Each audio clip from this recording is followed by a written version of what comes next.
আসসালামু আলাইকুম ওয়া রাহমাতুল্লাহি ওয়া বারাকাতুহু। আলহামদুলিল্লাহি ওয়া কাফা ওয়া সালামুন আলা ইবাদিল্লাযিনা ইসতাফা। আম্মা বা'দু। আউযু বিল্লাহি মিনাশ শাইতানির রাজীম। বিসমিল্লাহির রাহমানির রাহিম। ইয়া আইয়ুহাল্লাযিনা আমানু সাল্লু আলাইহি ওয়া সাল্লিমু তাসলিমা।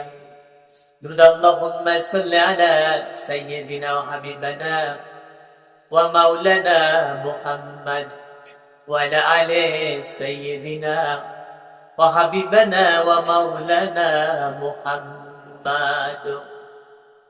أعوذ بالله من الشيطان الرجيم. بسم الله الرحمن الرحيم. يا أيها الذين آمنوا قوا أنفسكم أهلكم نارا. হে মুমিনগণ, তোমরা নিজেদেরকে বাঁচাও এবং তোমার আহাল পরিবার পরিজনকে জাহান্নামের আগুন থেকে বাঁচাও। সম্মানিত উলামায়ে কেরাম, হুজুরগণ, সম্মানিত উপস্থিতি, সূরা আত-তাহরিমে 6 নম্বর আয়াতে মহান রব্বুল ইজ্জত আল্লাহ তাআলা বলেছেন, তুমি বাঁচো তোমার আহাল পরিবার পরিজনকে আমার জাহান্নামের আগুন থেকে বাঁচাও। জাহান্নামের আগুন মাবুদ সইতে পারবো না, দুনিয়াতে নাও কান্দাইয়া আখেরাতে কান্দাইও না। জাহান্নামের আগুন মাবুদ সইতে পারবো না,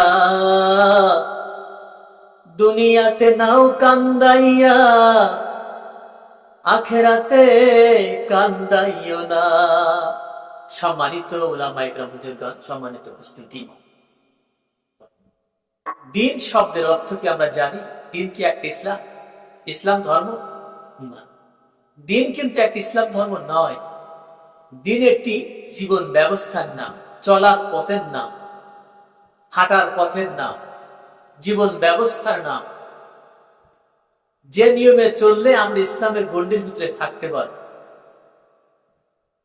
তো আমরা দেখা যায় দ্বীন একটা ধর্মকে বানিয়ে নিয়েছি, কিন্তু না। নামাজ, রোজা, হজ, যাকাত এগুলোকে ধর্ম বানিয়ে নিয়েছি, কিন্তু না। দ্বীন হচ্ছে একটি চলার পথ, দ্বীন হচ্ছে একটি ডিসিপ্লিনের পথ, আল্লাহর দেওয়া বিধানের পথ। এইটার নাম হচ্ছে দ্বীন ইসলাম।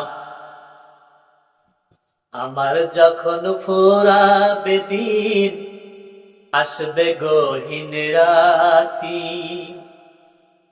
আমার যখন ফুরাবে দিন, আসবে গহীন রাতি। থেকো আল্লাহ এই জীবনে তুমি চির সাথী, তুমি চির সাথী। আমার যখন পোড়াবে দিন, আসবে গহীন রাতি। থেকো আল্লাহ এই জীবনে তুমি চির সাথী, আসবে গহীন রাতি। বন্ধু আমার, ভাইরা আমার, আল্লাহর দেওয়া জীবন বিধানের পথে আমরা কয়জন আছি? জন্মের থেকে যেদিন আমি মরব, এই ফাঁক জীবনটাই, সময়টুকু ওই মহান রব্বুল ইজ্জতের নিয়ম অনুযায়ী, ডিসিপ্লিন অনুযায়ী আমাদেরকে চলতে হবে।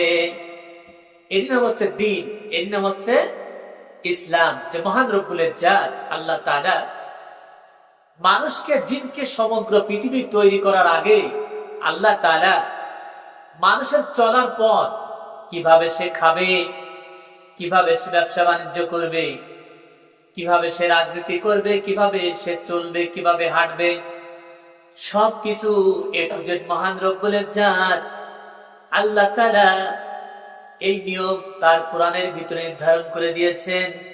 এখন চলুন দেখি আপনি আমি কোন পথে চলছি। আপনি আমি কিন্তু উল্টা পথে চলছি, এখন উল্টা পথে চলে যদি আমার মরণ হয়ে যায় আমি কি জান্নাত পাবো? ছোটবেলা থেকে মরার আগ পর্যন্ত আমার সোনার দেশের মানুষেরা, অধিকাংশ মানুষ আল্লাহর বিরুদ্ধে আন্দোলন সংগ্রাম করে, আল্লাহর বিরুদ্ধে ভোট দেয়, রসুলের বিরুদ্ধে ভোট দেয়। এখন বন্ধু আমার, একবার চিন্তা করে দেখে, গোলামি, দাসত্ব, রাজনীতি, ভোটাভুটি, ক্যানভাস, রাত নেই দিন নেই, লেনিন কার্ল মার্কসের আইনের দাসত্ব গোলামি করে তাকে ভোট দিয়ে তাদের আইনকে বাস্তবায়ন করে সংবিধানে আমরা নিয়ে যাচ্ছি। আর মরে যাওয়ার পরে দুটো ছাগল, দুটো গরু জবাই করে দিয়ে হুজুর ডেকে সুন্দর করে দোয়া করে আমাকে জান্নাত ফেরদাউস দান করাই দিচ্ছে, জান্নাত ফেরদাউসে পাঠিয়ে দিচ্ছে। কেমন করে বলেন আপনি আমি জান্নাত পাবো? একবার চিন্তা করে দেখেছেন যে আল্লাহ তাআলা সমগ্র পৃথিবী তৈরি করেছেন, সাত আসমান জমিন, মানুষ, পাহাড়, আকাশ, বাতাস সবকিছু আল্লাহ তৈরি করেছেন। তাহলে তার গোলামি, দাসত্ব যদি আমরা না করতে পারি, তার ইবাদত মানে কি? তার গোলামি, দাসত্ব করা, তার আইনকে মানা, তার সংবিধানকে মানা, আল্লাহ কোরআনকে মানুষের মাথার উপরে রেখে দিতে হবে। কিন্তু আজকের কোরআন আমাদের মাথার উপরে নাই, কোরআনকে আমরা মানছি না। তাহলে আমরা কেমন করে জান্নাত পাবো? চিন্তা করতে পারছেন? আকাশের মালিক তুমি আল্লাহ, জমিনের মালিক তুমি আল্লাহ। আকাশের মালিক তুমি আল্লাহ,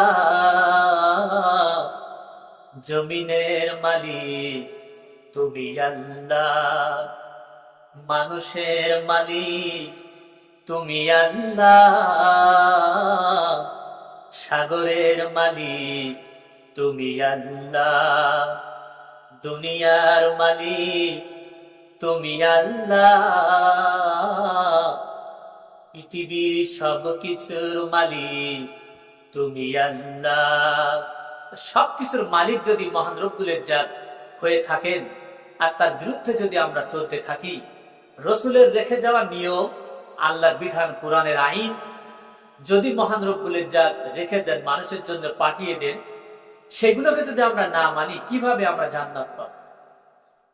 পরিবার থেকে নিষেধাজ্ঞা আসে, এই কথা বলো না, এই কথা বললে তোমার সমস্যা হবে, আমার পরিবারের সমস্যা হবে।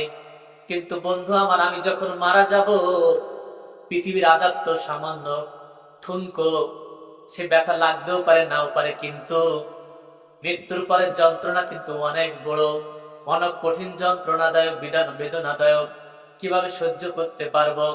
তো বন্ধু আমার, ভাইরা আমার, আল্লাহ সুবহানাহু ওয়া তাআলা আপনাকে আমাকে আল্লাহর বিধান অনুযায়ী, রসুলের রেখে যাওয়া জীবন বিধান অনুযায়ী, কোরআন অনুযায়ী